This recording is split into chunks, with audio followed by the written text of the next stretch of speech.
Diop! Barbie! Diop! Ate, andito ako sa sasakyan, Diop! Ang feeling na nakalabas ka sa kulungan sa bahay nyo. Ang saya-saya namin ng kasama ko kasi nakalabas kami. Wala lang, nagpunta lang naman kami sa grocery. Bumili lang kami ng mga gamit namin, mga idol, mga shampoo, sabon, napkin, Colgate, toothbrush.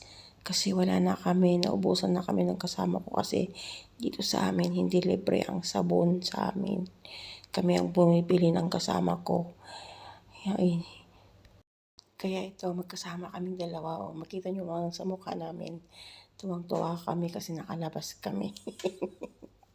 Nag-voice over ako kasi maingay. Tapos, nagsasalita sila ng Arabic. Kaya, bawal kay Facebook kapag may Arabic na maririnig sa background. Kailangan, kung Tagalog ka lang kinon.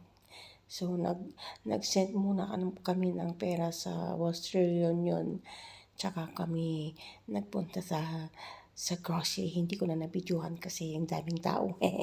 Ito ang daming mga gulay-gulay. Yan lang ang nabidyohan ko. Mga sibuyas, mga prutas. Yun, mga tinda nila dito nakalagay ng ganyan. Mga lemon, mga carrots, ganyan. Hindi ko na nabidyohan yung sa loob ng grocery. Napakanda. Ang daming bilhin. Kaso, wala kaming pera. Kunti lang yung pera namin na pambili namin ng sabon namin. Kaya, wala man lang kami nabili ng tinapay. Sige mga idol, salamat.